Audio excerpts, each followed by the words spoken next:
This is Maximed. Maximed TV. This is Maximed. Maximed TV. Maximed, link up with the world.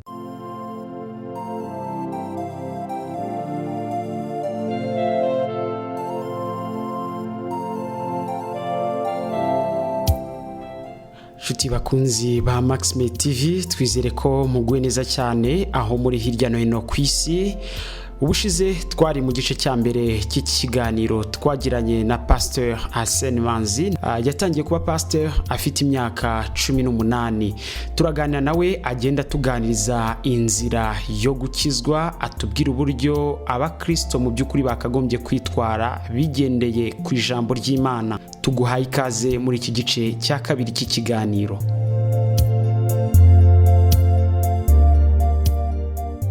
Uragira ikibazo uyu munsi ugisengere kiveho, ariko ejo uzahura n'ikindi. So n'ubezi ubusabane bwawe n'Imana kuri nkemurira ikibazo, hari ibindi bintu utazabona kandi uzicuza umunsi uzayibona, uvuga ngo kuki ntayimenye. Hanyuma uraza guhita unabihuza n'iki cyanditswe, sinibuka ukiri ariko kiravuga ngo ivubira imvura ababi n'abeza. Gasanga wenda abantu basenga cyane, sometimes bari gusenga basaba ibintu, basaba kugirirwa neza, ariko wareba ku muturanyi umupagani aguwe neza, bimeze neza, babandi bita ko ari abapagani abandi bameze gutyo. Ese ukavuga se base y'umukristo mu gusenga ko no kugira ngo abone ibintu, no kugira ngo atunge abeho neza, agira ati bihuze nicyo cyanditswe. Kuvugira ari gihe bimbabaza iyo mbona ko ubutumwa bwiza twabuhinduye uburyo abantu babona amaronko cyangwa se ibintu bifatika. Na iyo umuntu uri hanze wagiye agakora, agafungura company, agatera imbere, agacuruza, no mata inzira yanyuzemo, akabona imodoka, akabona amafaranga, naramuka yinjiye muri church yawe, urumva agasanga pastor mu kwigisha abantu tugiye kujya mu minsi 7 kugira ngo ubone imodoka, ya modoka yawe iraje, minsi 7 yo kubohoza, urumva tugiye kubohoza bya bintu.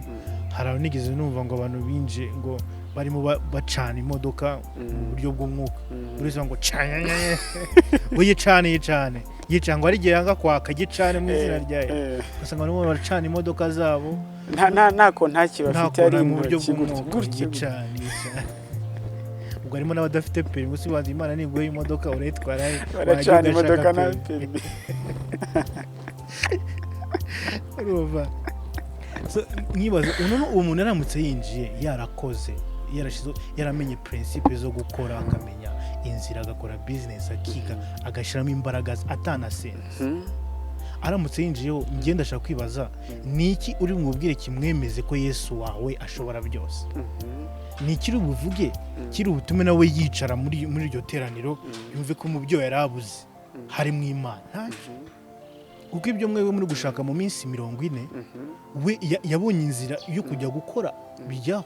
Niyo iyo birivuga ngo ivurira imvura ababi n'abeza, mu magambo yashize opportunity mu isi ku bantu bose. Ntabwo hari ibintu buriya udakeneye kuba umukristo kugira ngo ubibone. Ndashaka kubwira abantu niba ukeneye kubona imodoka kambwiriza, niba ukeneye unabanza agatambura kujyana, niba ukeneye kubona imodoka, niba ukeneye kubona amafaranga, niba ukeneye kubona ubutunzi butagira akagero muri iyi si ukaba hejuru, ndagusaba kutaba umukristo.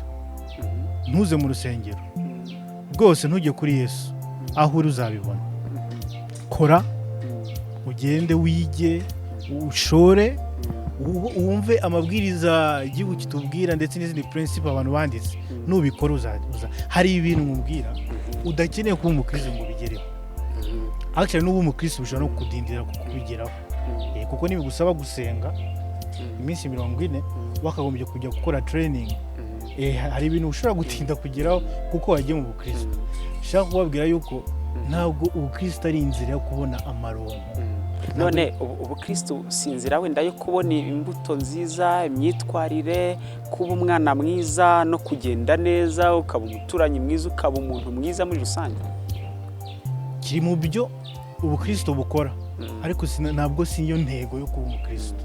Ushaka kugira discipline, ushaka kugira rwose ingeso nziza, wajya no mu gisirikare, wajya no mu gipolisi, hari amashuri meza yigisha discipline, umuntu akameraho neza. So intego ya mbere nanone y'ubukristo so kugira ngo ugire discipline mu buzima. Iyo myitwarire myiza se no guhinduka kuva muri ibyo byaha sibyo bituma umuntu Imana imwemera, cyangwa se Imana ikareba ikavuga ati wow, umwana wawe. Oya rwose. None ubukristo ni iki muri rusange cyatuma umuntu Imana imwemera? Imana biravuga mu Baroma igice cya 5 ngo ukuntu Imana yerekanye urukundo rwayo ngo nuko yadukunze tukira abanyabyaha. Imana yemura umuntu akiri umunyabyaha. Imana yatwemeye turi abanzi bayo. Imana yatwemeye tutayikunda, tutayemera, twarayigometseho. Nta bintu yategereje ko tubanza kugeraho kugira ngo twemere. Naho twavuze yuko ushaka kubona ubutunzi ntabwo ubukristo bwo mumugezaho. Ushaka kubona ushaka kugira discipline no kugira ubuzima buri ku murongo. Ibyo ku bukristo no ibyo biba result iza nyuma y'ibindi bintu. Urumva ubukristo twitiranya ingaruka, imbuto yo kwizera kwacu. So niyo mpamvu tubwira abantu ngo ntukaze mu rusengero utihannye, ntukaze mu rusengero utarareka biriya, banza ureke biriya ubone kuza utagaragara nabi. Nyamara ubutumwa biza barakubwira ngo ngwino ukuri, kubera ko Imana ifite confidence ubwayo yuko ari izaguhindura. Ya discipline, ya mico myiza, ya myitwarire myiza ni result y'umurimo ukomeye Imana imaze gukora mu mutima wawe. Ariko mu kukwakira, mu kuba umwana wayo, ntabwo ari guhinduka kwawe gutuma Imana ikwakira. Uwo muri ko hali yawe wenda tuvuge mu rusengero, mu itorero mushumbye, ushobora kuzana umuntu uraho ngaho w'umunyarugomo, tuvuge nk'umwana w'umumarine wibera Nyabugogo, ukamukubita muri korali ukamubwira ati jya ku murongo w'imbere ujye ntabwo namushyira muri korali. Ariko agomba kimwe n'undi uwo ari we wese, n'umutari w'umumarine, umwana mwiza w'umujanti uri hanze, nawe ntiyaza ngo ajye ku gatuti cyangwa ajye, kuko ku minisitari hari ibyo ugomba kuba kwiga no gutozwa n'ibiki. Uwo mumarine umumarine ni bivuze abana ba street boy bo mu muhanda. So umuntu araza akinjira mu itorero ry'Imana uko ameze, agomba kuza akaza mu itorero, kuko ari umuririmbyi uri imbere, ari n'uwicaye, bose nta tandukanye ririho. Ni kubera ko uri kujya kuririmba yabitorejwe, yabyize, abona ko abahita ari kuba yagira icyo afasha abandi. Numva ko rero ngo uvuye mu muhanda ntihahita aza imbere y'abantu ngo ntabwo ari tayari, ariko rwose namuzana akinjiramo, akigira ijambo ry'Imana, agasobanukirwa ari we muri Kristo, akamenya umuhamagaro we, yarangiza ibyo Imana imushyizemo nawe akabitanga. Rero muri iyo process yo kwiga no gusobanukirwa uwo ari we, hari n'ibintu biri hanze bishobora kuba affected. Wenda uko yavugaga nabyo bishobora kugenda biba affected, uko yambara bishobora guhinduka, uko yitwaraga bishobora guhinduka, ariko ntabwo byigishwa kuvuga ngo hindura uko wambara, hindura imvugo yawe. Mu kwigishwa uwo ari we, mu kwizera Kristo, hari ibintu automatically bizagenda bihinduka kuri we atanabitekerejeho, kugeza igihe azaba presentable no mu buryo bufatika, akaba yagaragara. Iyo mpinduka rero inyuma igaragazwa n'ikintu kirimo kirabera imbere muri we. Ndagira ngo tugaruke cyane ku byerekeranye no gusenga. Kubera iki ubundi umuntu asenga? Kubera iki umuntu asenga? Ikibazo cyiza kandi gikomeye cyane, kinini cyane. Kuki umuntu asenga? Gusenga mu bukristo, reka mbifate wenda nko guhumeka. Icyo guhumeka bimarira umuntu ni nacyo gusenga bimarira umukristo. Urumva Imana iradukiza, yarangiza ikadusiga hano ku isi. Yaba twakizwaga tukajya dusanga Imana yadukijije tukajya kubana nayo, ariko uyu munsi urakira tukaba abana b'Imana, yarangiza ikadusiga hano ku isi. Isi irimo ibibazo, kuko buriya umukristo wari wese agomba kwemera yuko hano ntabwo ari iwacu, hano ntabwo mu isi ntabwo ari iwacu. Niyo mpamvu ubuzima bwawe butagomba gushingira ku mazu uzatunga n'amafaranga, kuko ibyo byose ni ibintu biri hano bizasigara hano, kuko ufite ubugingo buhoraho buzarenga n'ubuzima bwo mu isi. Kubera ko dusiga muri iyi si ifite izindi information, kandi isi na satani n'ibyo tubona bihora bishaka kubloka ugutwi kwacu no kubloka amaso kugira ngo tutareba ibiri mu ijuru. No Abakolosayi Pawulo yavuze ngo mujye muhoza imitima yanyu ku biri mu ijuru. Impamvu bavuga ngo muhoze umutima wanyu ni ukubera ko hano mu isi mufite ibintu bishaka kubakurura guhoza imitima yanyu ku biri mu isi. So inama nabagira nuko mwahora mwibuka guhoza imitima yanyu ku biri mu ijuru. Nicyo gusenga gukora. None se yababye ngo muhoze imitima yanyu ku biri mu ijuru, nabigenza nahoza y'umutima gute? It's by prayer.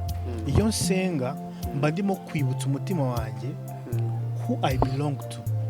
Urumva barimo kwibutsa umutima wanjye, urabizi urimo kugenda muri ibi, urimo kuhura n'ibintu byinshi, ariko uri umwana w'Imana.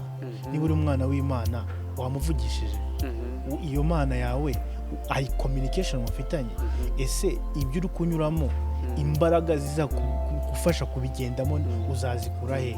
Iyo mpuye na confusion, iyo mpuye n'abantu nananiwe kubana nabo, ninde muntu washoboza kubana nabo? Ni ya Mana.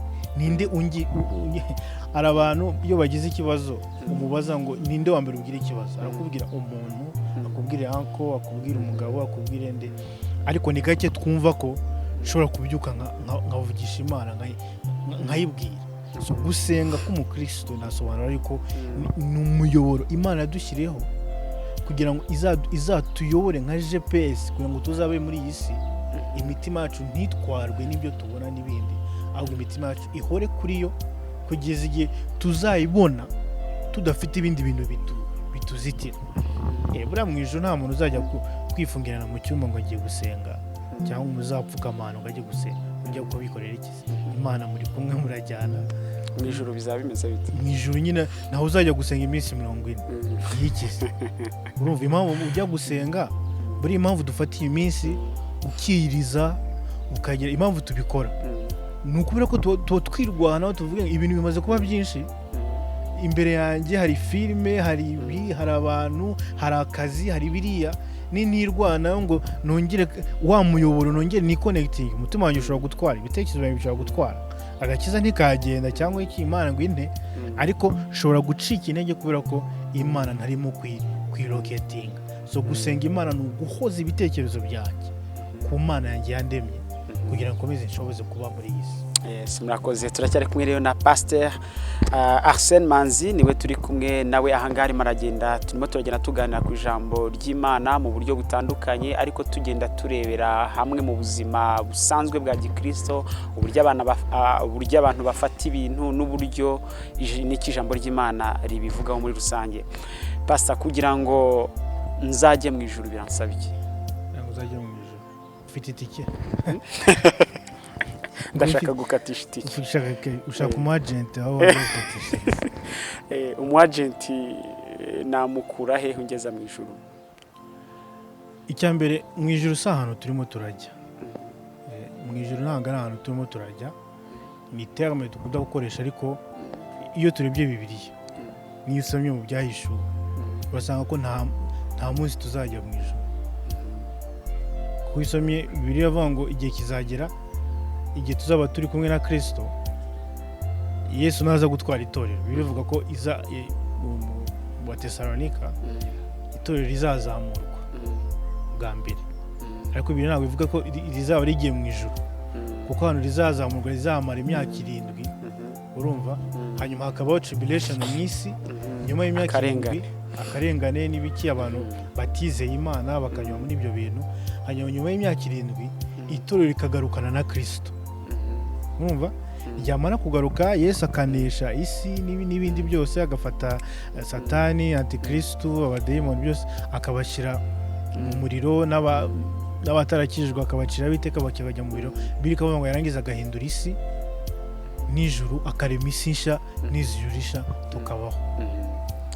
haraho tugiye mu ijuru se nta urumva nyamara bibiri kavuga ese ubundi mu ijuru ni he pastor bibiri kavuga mu Efeso igice cya 2 kavuga ngo ure ku murongo wa mbere havuga ko twari tumeze muri kamere zacu turabanzi b'Imana ngo no muri kavukire twarabo kurimbuka ngo ariko Imana kuko ari umutunzi w'imbabazi ngo yaduhinduranye bazima na Kristo urumva ngo ubwo twapfanye nawe ndabona paraphrasing tupfana nawe ngo tuzukana nawe ngo twicarana nawe ahantu ho mu ijuru twicarana nawe bivuga ngo iyo umuntu akijijwe abapfanye na Kristo abazukanye na Kristo kandi aba yicaranye nawe hehe ahantu ho mu ijuru so niba ngo niba ukijijwe ubupfanye na Yesu ubuzukanye nawe kandi wicaranye nawe ahantu ho mu ijuru muri magambo turiyo none se ko tutahabona ko turiyo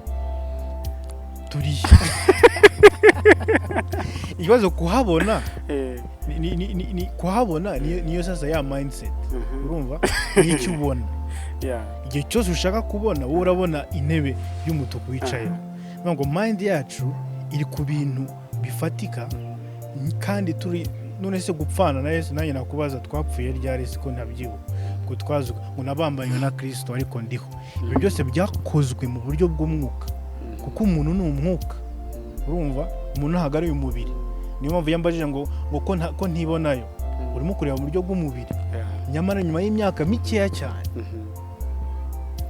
uwo mubiri bazagenda bawushingura bashyira ahantu ugera mu kiriyo ugasanga abantu barimo bararira ngo uyu muntu yari mwiza ngo yagiye kandi aryamye aho ngaho barimo barasezera yagiye ryari kandi aryamye aho ngaho ngo uyu mubiri uri temporary ntabwo uzahoraho so dushingiye ibintu byose ku byo tureba n'agakiza kacu kaba kangana n'imyaka yacu yo kubaho hari umuntu udukurikiye wenda ari kwibaza ati se mu ijuru ni hehe mu ijuru ubundi mu ijuru ni ahantu Imana iri reka mwereke urugero no mu buryo ubwami cyangwa se kingdom ntabwo yabaga ari area gusa kingdom ni ahantu umwami yabaga ari niyo palace y'umwami ubuturo aho ngo niba umwami ashoboye kurwana akava hano mu Rwanda umwami w'u Rwanda akarwana akagera muri Kongo ako gace yagezemo nako ni ubwami bwe keretse yagiye kuhasura gusa ariko niba hatuye niba hashize ibirindiro nabona ubwami bwe mu ijuru ni ahantu Imana iri ntabwo ari physical area ni ahantu Imana ituye mu buturo bw'Imana ni ahantu Imana mu buturo ari office y'Imana ubwo se mu mitima yacu si uvuga rero Imana yarimutse iva aho abantu batekerezaga iva kure mu bico aho abantu batekerezaga Imana iraza itura muri ngewe bivuga ngo ijuru ryarimutse riza ku mutima wanjye niho Imana iri so bisobanuye ko ntabwo bikira ahantu ntegereje kuzajya ntibikira ahantu ntegereje kuzaba nawe byose biri mu buryo bw'umwuka ntabwo dushobora kubifatisha n'ukuboko niyo mpamvu dutegereje umunsi Kristo azagaragara noneho ya Mana ituye mu mutima wanjye ntabonesha amaso noneho nzabashe kubana nayo niyo mpamvu bizayisaba guhindura isi igahindura n'ijuru ikarema indi forme tutarabaho noneho na physical noneho n'uburyo bw'umubiri tubashe kuyibona ibyo nibyo dutekereza ko tuzajya mu ijuru ariko buriya ntawe uzajyayo atarabayeyo siba bisobanura ntawe uzabona Imana mu buryo bugaragara n'amaso atarayitunze mu mutima we utarabanye nayo mu buryo bw'umwuka n'ubundi ntazigera ajyayo so ntutegereze niyo mpamvu iyo tuvuga gukizwa n'ubu ntutegereze kwakira Yesu ejo ngo nimbona turi hafi kujya mu ijuru nzahita njampingamo njye muri bisi ijye mu ijuru no mbere yuko ujya muri iryo juru utekereza nuko ijuru ribanza rikaza muri wowe niyo mpamvu igikomeye buriya si aho tuzajya igikomeye ni uko aho dushaka kujya habanje kuza muri twebwe Imana ituye muri twebwe muri icyo gitabo wari umaze kutubwira Pawulo yandikiye Abefeso n'ubundi muri icyo gice wari umaze kutubwira cya 2 ku murongo wa 8 haravuga ngo mwakijijwe kubw'ubuntu ngo ndaparafraza si kubw'imirimo ibyavuye kuri mwe ibyavuye kuri mwe ahubwo ni impano y'Imana hanyuma gukizwa kubw'ubuntu bisobanuye iki gukizwa k'ubuntu, kuko agakiza k'ubwayo ni ubuntu. Gukizwa k'ubuntu bivuze ngo nta kintu nayo nifite nshobora kugura agakiza, nta kintu mfite gishobora guhwana nakora Imana ivuge ngo agakiza uragakwiriye. Ibintu abantu batekereza ko byagura agakiza ni ibiki? Imirimo yabo, imirimo, gukiranuka kwabo, kwitwara neza kwabo, gusenga kwabo cyane, kwiriza cyane, kwirinda ibyaha. Ibyo byo abantu batekereza ko bishobora kugura agakiza. Hari n'abageraho bagatekereza ko n'amaturo yabo ashobora kugura agakiza. Ariko ibi b'ubuntu biravuga ngo ubwo bibaye by'ubuntu ntibikiri kubw'imirimo, kuko bibaye kubw'imirimo ntibyaba bikibaye iby'ubuntu. Mbaye nshobora kwishyura agakiza, ntabwo agakiza kaba akubuntu. Naho hari igihe noneho birenga umuntu akavuga ngo yego rwose nakira agakiza kubw'ubuntu, ariko ngomba kubaho nishyura. None ntabwo bikibaye, noneho bibaye noneho nakiriye ideni ariko ngomba kwishyura. Agatangira kwishyura iki? Agakiza yahawe. Akishyura ibiki? Ni ukuvuga ngo noneho ubwo umaze gukizwa, reka noneho nirinde ibyaha, reka noneho mve muri ibi bintu, reka noneho nitware kugira ngo kagakiza ntakakwa cyangwa se kadatakaza. Ariko mu yandi magambo tuba turimo turishyura. Nk'urugero uvuze ngo nguhaye imodoka, nkazana Range Rover nshyashya nkakubwira ngo ndayiguhaye ni gift, ako kanya uranezerwa ukishima, ukavuga ngo rwose Arsene arankunda, amaye ikintu ntashobora ntari kuzigurira, amaye ikintu ntakoreye nagize gute. Then nyuma nkaguhamagara amaze gutanga nkubwira ngo isa urabona ko iriya modoka irahenze cyane, niyo nagusaba miliyoni 2 wayama wihuta, kuko nta nubwo miliyoni 2 zihwanye n'agaciro kayo. Ariko reka ngusabe buri cyumweru ujye umpa igiceri cy'ijana, ntacyo rwose ujye umpa igiceri cy'ijana, nubwo ari igiceri cy'ijana. Ako kanya the idea yo kuba ari gift kiragiye, kibaye imirimo, kibaye ntangiye kwishyura. Ntabwo uzongera kuvuga ko Arsene yaguhaye gift kubera rya jana ryo gutanga buri cyumweru. Bihuze n'ubuzima busanzwe bw'abakristo bari. Icyo nashaka kubibwiraho ni turemera tukuvuga ngo twahawe agakiza k'ubuntu, tukemera ko tutashoboraga no kukishyura, ariko tugashaka none kuvuga ngo reka nture, reka nsenge, reka nirize, reka mfashe abakene, reka njye gusenga kugira ngo Imana nayo nyereke yuko nanjye hari icyo nakoze, kugira ngo mbe nkwiriye kuba nakizwa. Niyo mpamvu tujya tubwira ngo ujye ukizwa, ngo uriya muntu ntajya akizwa, ngo ibintu bikora ntabwo ajya akizwa. Kubera iki? Tuzi ko agakiza ari ibintu dukora kugira ngo twereke Imana ko turi serious. Nyamara iyo dutangiye kugira ibyo bitekerezo byo gusa nkaho turimo turishyura Imana, kagakiza ntabwo kaba kakibaye ubuntu. Ni ukuvuga ngo abantu bose se barakijijwe? Abantu bose ntabwo bakijijwe. Biravuga ngo mwakijijwe n'ubuntu kubwo kwizera. Mwakijijwe n'ubuntu kubwo kwizera. Ubwo abakijijwe ni abakijijwe biturutse ku kwizera. Bizeye iki? Bizeye ubwo buntu. Basobanukiwe iyo principe y'ubwo buntu. Basobanukiwe ko Imana yabakunze, yabahaye umwana wayo, kuko buriya gukizwa ntibusaba kubanza gusobanukirwa byinshi no kumenya ABCD n'ibiki. Urumva biba byiza. Baranda bikunda cyane umuntu akubwira ngo ubwirize umuntu 5 minutes utangira kumwatuza ngo ibyo mvuze urabyemera, uremera ko Yesu yagupfiriye, ngaho uvuga aya magambo mwami Yesu. Ari gihe kenshi umuntu yatura nta n'ikintu yumvishe. Niyo biba byiza ko umuntu yigishwa akamenya Imana, akamenya agakiza, akamenya uburyo agakiza kaboneka, akamenya Kristo, yarangiza akaba convinced mu mutima we akizera Yesu.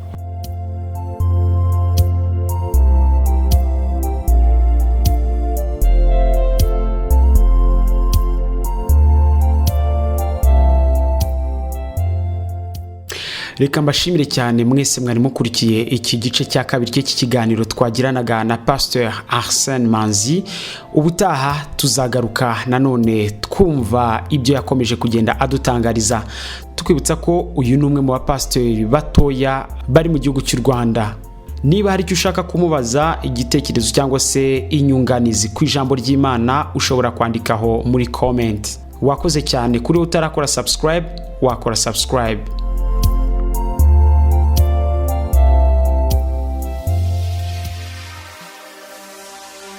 This is Maximed TV.